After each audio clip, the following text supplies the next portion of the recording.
Dream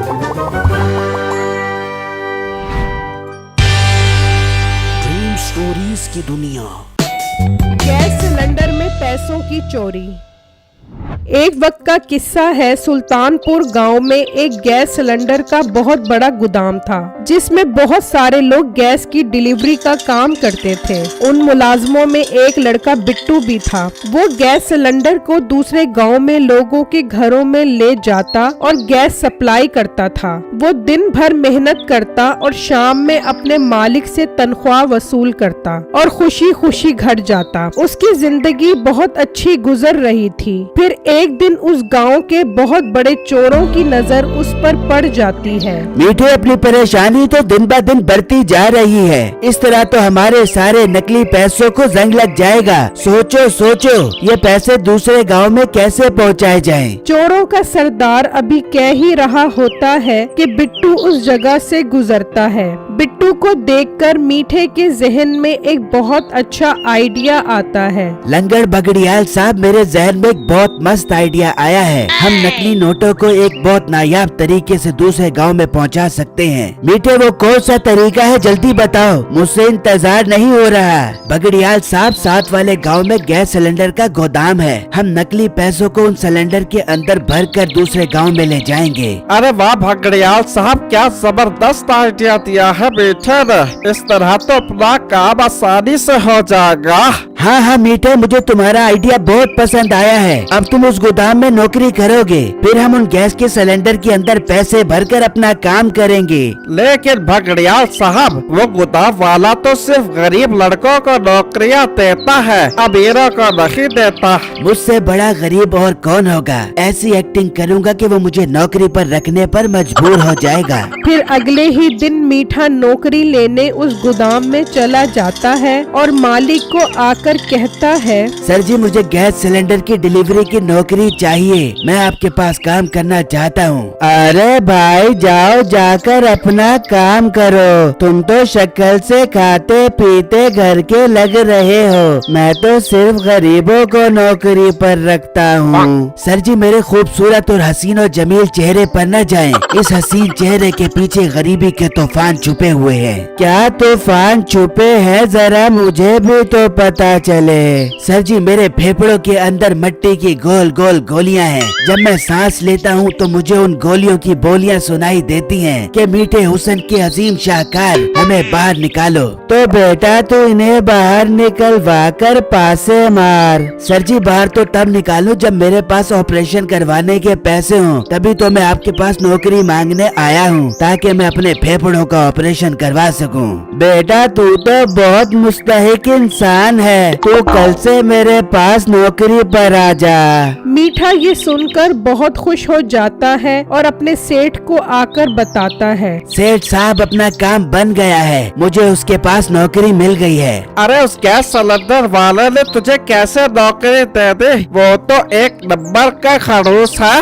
किसी से नौकरी कैसे मांगते हैं, ये मेरे बाएं हाथ का काम है। मैंने उसके पास अपनी गरीबी के ऐसे रोने धोने शुरू किए कि वो मुझे नौकरी देने पर मजबूर हो गया। मीठे, बहुत अच्छा किया तुमने। अब कल सारे सिलेंडर यहाँ पर पहुँचाओ, फिर उसमें पैसे भरकर दूसरे गांव में पहुँचाएंगे। फिर अगले ही दिन मीठा काम पर पहुँच जाता है और मुलाजिम उसकी गाड़ी में सिलेंडर रख देते हैं। मीठे, ये सारे सिलेंडर साथ वाले गांव में पहुँचा दो और उनसे सारे पैसे नकद लेकर आना। ठीक है अंकल, आप बेफिक्र हो जाएं। आपको काम के बारे में कोई शिकायत नहीं मिलेगी। फिर मीठा सिलेंडर लेकर वहाँ से निकलता है और अपने अड्डे पर पहुँच जाता है और उन सिलेंडर को निकाल देते हैं। फिर वो सारे सिलेंडर रखकर अच्छी तरह काटते हैं और उनके अंदर नकली नोट भरना शुरू कर देते हैं और वापस सिलेंडर को बंद कर देते हैं। चल मीठे, इन सारे नोटों को दूसरे गांव में पहुंचा कर आ। आज मेरे लिए बहुत खुशी का दिन है। अब हमारे नकली नोट पूरे शहर में फैल जाएंगे। फिर मीठा सिलेंडर लेकर दूसरे गांव की तरफ निकल जाता है उसके लिए सबसे मुश्किल काम पुलिस चौकी क्रॉस करना था। वो चौकी पर पहुंचता है तो वहाँ पुलिस वाले खड़े होते हैं। ओ लड़के, कहाँ जा रहा है? किस गांव से आया है तू? इंस्पेक्टर साहब, गैस सिलेंडर की सप्लाई करता हूँ। दूसरे गांव में ये सिलेंडर लेकर जा रहा हूँ। पहले तो तू कभी नजर नहीं आया। एक मोटा लड़का यहाँ आता था ना यार। सर जी, उस मोटे लड़के की ड्यूटी किसी और जगह लग गई है। अब मैं ही यहाँ पर आऊँगा। ठीक है, अपना परमिट दिखाओ। इंस्पेक्टर साहब, परमिट तो मैं नहीं लेकर आया। अच्छा मुझे जरा इसका सिलेंडर तो चेक कर, कहीं इसमें कुछ और तो नहीं है ना यार। इंस्पेक्टर साहब, इस सिलेंडर के अंदर गैस के अलावा और कुछ नहीं है। मेरे फेफड़ों में मिट्टी की गोलियां हैं। अगर मुझे परेशान करोगे तो मैं यहीं पर फौत हो जाऊंगा और तुम फांसी के फंदे पर चढ़ जाओगे। ज्यादा मेरे साथ उल्टी बात न कर। वापस जा और जाकर परमिट लेकर आ। मीठा बहुत डर जाता है और वापस मुड़कर अपने अड्डे पर आ जाता है। मीठे, ये तू वापस क्यों आ गया? ये नकली पैसे सप्लाई क्यों नहीं किए? सेठ साहब, मैं सप्लाई कैसे करता? वहाँ बहुत सारी पुलिस खड़ी थी। वो तो सिलेंडर चेक करने लगे थे। मैं बड़ी मुश्किल से अपनी जान छुड़वा कर आया हूँ। मीठे, तूने तो मेरा सारा बना बनाया काम चौपट कर दिया है। सारा खेल बिगाड़ दिया है। सेठ साहब, आपको फिक्र करने की कोई जरूरत नहीं है। मेरे पास एक बहुत अच्छा आइडिया है। हम सिलेंडर आज ही दूसरे गांव में ले जाएंगे और ये काम उसी सिलेंडर पर काम करने वाला लड़का करेगा। जब वो चौकी को पार कर लेगा तो मैं दूसरी तरफ से जाकर उससे वो सिलेंडर ले लूंगा। फिर मीठा सिलेंडर लेकर वापस गोदाम जाता है और मालिक को सारी बातें बताता है कि उसे पुलिस वाले तंग कर रहे हैं। ओहो मीठे, तो तू मेरी उनसे बात करवा देता, वो तुझे जाने देते। नहीं, मुझे पुलिस वालों से बहुत डर लगता है। आप अभी ये सिलेंडर इस मोटे लड़के के हाथ पहुँचवाओ। हाँ मीठे, ये तो तुम ठीक कह रहे हो।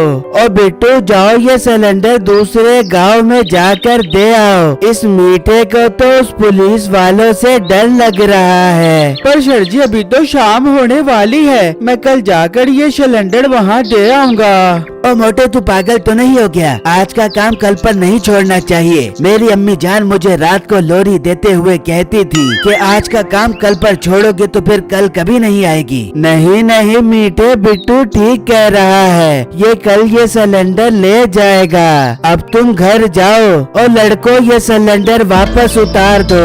मीठा ये बात सुनकर बहुत परेशान हो जाता है। ओ यार, मर गया। अगर ये सिलेंडर गाड़ी से उतार लिया तो ये सिलेंडर दूसरे सिलेंडर में मिक्स हो जाएंगे। तो फिर मुझे कैसे पता चलेगा कि नकली पैसों वाला सिलेंडर कौन सा है? मुझे आज ही ये मसला हल करना पड़ेगा। मीठे, अब जा क्या सोच रहा है? सर जी, अपने लड़कों को रोको, वो सिलेंडर ना उतारें। मेरी अम्मी जान ने मुझे मेरे पैदा होने वाले बच्चों की कसम दी थी कि बेटा आज का काम कल पर कभी नहीं छोड़ना। सर जी, मैं आपको कसम देता हूँ कि मेरी अम्मी की कसम मत टूटने दें। मैं खुद ही ये सिलेंडर ले जाता हूँ। ठीक है। अरे लड़कों, सिलेंडर वापस रख दो।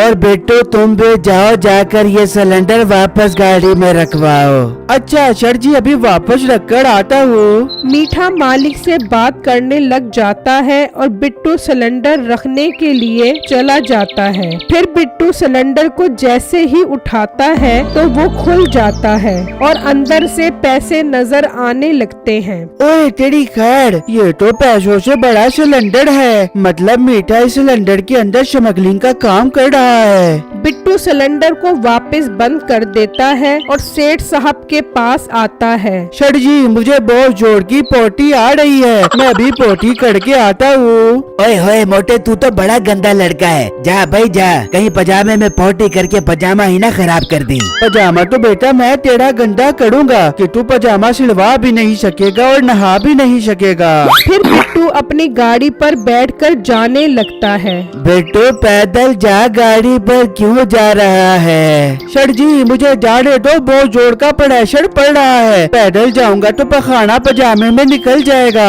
फिर बिट्टू गोदाम से निकलता है और पुलिस चौकी पर आकर पुलिस को सारी बातें बता देता है। अच्छा तो ये बात है, वो सिलेंडर में नोट लेकर जा रहा है, उसे आने देना यार। वहाँ मीठा सिलेंडर लेकर गोदाम से निकलता है और जब वो चौकी पर पहुंचता है तो पुलिस वाले उसे रोक लेते हैं। ओ लड़के, सिलेंडर के अंदर क्या है? बेसन के पकौड़े हैं। और इंस्पेक्टर साहब, सिलेंडर के अंदर गैस होती है और क्या आलू की चिप्स होती है। बहुत सवाल चला रहा है, अभी तेरी सारी चिप्स निकालता हूँ। मुझे तरह इसका सिलेंडर खोल दे रहा यार। फिर जब वो सिलेंडर खोलते हैं तो उनके अंदर नकली नोट होते हैं। मीठा ये देखकर बहुत डर जाता है और सारा कुछ बता देता है। फिर पुलिस उसको और उसके साथियों को पकड़कर जेल में बंद कर देती है और बिट्टू की हिकमत अमली की वजह से उसे तमगा इम्तियाज से नवाजा जाता है। मेरी वीडियो को लाइक और मेरे चैनल को सब्सक्राइब जरूर कीजिएगा और मुझे कमेंट बॉक्स में जरूर बताइएगा कि आपको मेरी स्टोरी कैसी लगी। शुक्रिया।